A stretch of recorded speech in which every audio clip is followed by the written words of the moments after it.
Alright, welcome to another video. My name is Michael. This video is going to be about 5 things you should do every time you practice. Getting into it, I just want to say, with practicing, it's something I neglected a lot with playing guitar because I didn't really enjoy it. I just would play some songs occasionally, then I would do, that was it, right? There wasn't really intention behind it, and I would just play what I had to for the next show coming up. Instead, with this video, I want to lay out just 5 things that will get you on track for consistently practicing and, of course, at that point, just getting better with guitar.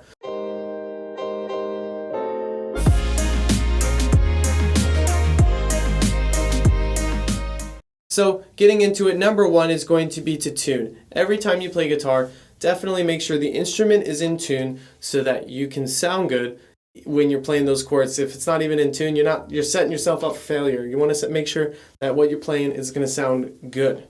Number 2 is going to be exercises. Yes, we want to enjoy it, but we want to practicing. Exercises to me are not that fun. So just some structure is still helpful, right? So here's just a few exercises I can show you, and I'm gonna hold my guitar up here so you can see it a little bit better. You can use the 4 middle strings and form your fingers in a step position, right? Where you would go back and forth like this. So first finger on the B string, 1st fret, G string, 2nd fret, D string, 3rd fret, A string, 4th fret. Sounds really bad. But if you do that,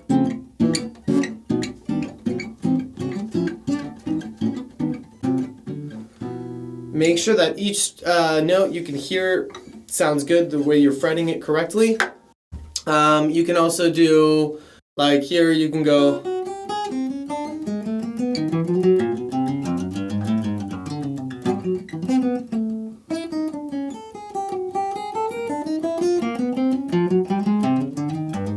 You want to sound consistent in volume. You want your picking hand to not be too crazy up and down. Conservative.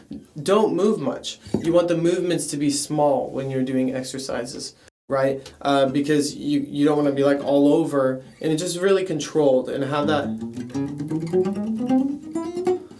When you have it small and controlled, it's easier to speed up and go faster because it's clean. Going into it, number 3 is to play your favorite songs. This was always my favorite. And I typically would play my favorite songs just by listening to it, listening to the song, and then playing back on the guitar what I heard. Maybe it's your favorite solo where you're just playing single notes. Often I'm playing chords lately because I'm playing more acoustic guitar for live performances I've been doing. So I'll look at chord charts from Ultimate Guitar.com. Those are sort of accurate. I want to say 70% accurate, honestly, probably less. So I usually will use that as a reference depending on the song. If it's an easy pop song with 4 chords or something, then you can that's probably pretty good. At that point, as the songs get harder, they're less and less correct, right? So it helps to develop your ear when you're learning songs.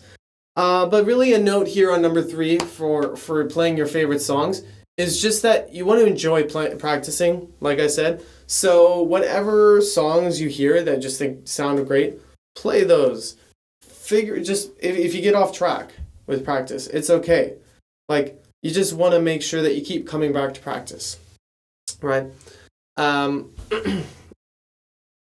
Record yourself. You want to be self-correcting. It's great to have a teacher to look at your playing objectively and provide feedback. You can also look at players online. You can look at live performances. So the point is to be self-correcting.Maybe record a video of yourself watching back how your technique is, right? Or just audio with your memo app on your phone. And it's similar to when you're writing a rough draft in school, and then you go back 3 hours later or the next morning and you read it back and you're like, oh wow, I didn't realize I had these mistakes here, these misspellings and grammar. And this sentence doesn't make sense. Same thing when you're playing guitar or any other instrument or something where you want to go back and correct yourself. Approach it with that fresh mind where you've kind of almost forgotten a little bit about what you were doing, and then come back and you'll have some better feedback, and it will be more objective. Next thing is number 5 is just to have a compelling reason for why you play. So there's going to be times where you do not feel like practicing. Maybe that's how you feel now. I totally get that. I actually am currently trying to learn to sing, and to do that, I have to be consistent. And I do about 30 minutes a day of vocal exercises daily. And I'll tell you, more often than not, I don't feel like starting those exercises, right? And when I don't feel like it, I will usually just like do the first part, like just the little lip trill. Same thing with guitar. It's just like just pick it up and just strum a few chords, and then you hear it and you're like, okay, like let's just play some fun stuff. Okay, just 2 more minutes. And then you're like, oh wait, just 10 more minutes, right? And then you start to get in the groove, and you kind of eventually, if you're not enjoying it at first, which, I mean, there's a reason you played in the beginning, so get back to that reason, which I'll talk about, but then you should, like, let's see, if you're not playing it at first, if you're not enjoying it at first, you continue to practice and you will eventually get it. Like, you will start to enjoy and just feel like, oh, I gotta practice today. Like, I can't wait to do it. I kind of feel like that because I'm just so used to doing it. It's just a part of my daily routine, right? And it's easy. It's just like, okay, it's time to do it. It's this time again. So I block out a time. Well, I don't specifically block out a time, but I have a rough idea of like, here's in the day when I'm going to do this. And I kind of plan for that. And I think that really helps. But right now, if you're just starting, just go for something that just is a low commitment that you enjoy.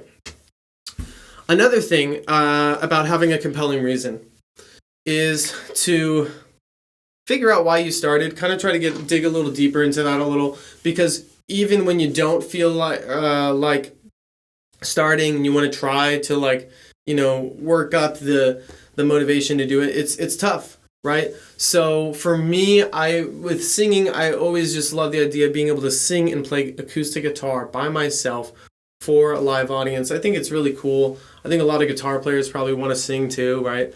And I've always wanted to be able to do that, and I think it's a tremendous skill that you could share with people. And so that's why I practice singing every day, right? I think for guitar, it's something similar, for you. Maybe you heard a guitar player that you really look up to and you just want to play like some cool riffs that they played and go do that. Maybe it's just something for fun you do on the weekends or at night. Think about it a little bit. Why did you play? And go back to that reason every time you want to practice a little. Oh, I know why I'm doing this. Let's keep doing it. I know what I want. I know what the goal is, right? All right. So if you stuck around this long, please like this video. Helps out the video for the algorithm. Comment something you like about it. Comment maybe something that was helpful. And then subscribe to the channel if you haven't already. That would be great. I have some bonuses for you now. Occasionally, I think that it's great to play standing up. Because sitting down is one thing, but actually standing up, it feels differently when you're playing guitar. And it's more like the actual performance if you're going to be standing up for your performance, right? Next thing is to have a decent instrument. I was a little hesitant with this tip, but I do think it is important because when I got this Taylor 414 CE guitar, it just inspired me to play more. Or like if you're an electric guitar player and you have like no tone on your guitar, like no pedals or something, man, it's just night and day. Like when you get a great sound out of that guitar, it just makes you want to play more. And it inspires you to play different notes. It's really cool. Again, like you can spend $200 or less on a guitar and it could still work great for you.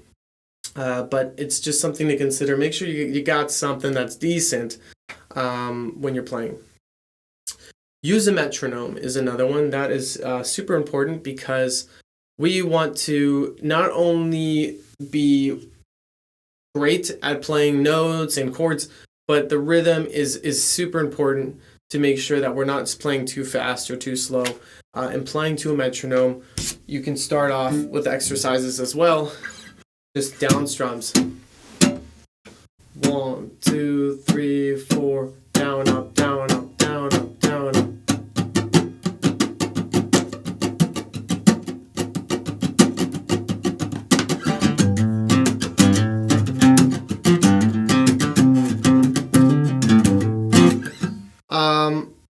Try different strumming patterns, speed up the tempos, slow it down. You'll find it's almost just as hard to slow it down as it is to speed up, and stay playing on time. Record yourself while you're doing that. Super helpful. And keep your instrument nearby. It's very easy to like kind of not to pass up and forget about practicing if that instrument is locked away in a case. Every time I have a show, I will get home, and as soon as I get home, open up the case, put the instrument in a guitar stand or on the wall, on a guitar hook on the wall, so that it's easy to get to, so I can play right away anytime I feel like it. And finishing up, last thing is, if you're practicing, just be a little more intentional with your practicing, right? So maybe you're focusing on one specific song this week, and that's what I'm going to work on until I get this result out of it. And maybe you won't get that result, that's okay. But just kind of have one thing you're maybe working on versus like a million things with guitar. There's a lot of things you can maybe get confused with. Be patient, take your time, enjoy playing the instrument. And that's really it for the video. I hope it was helpful. Hope you enjoyed it. And again, subscribe if you haven't already. I love making these videos and the responses I get from them. So, my name's Michael, and we'll see you in the next one.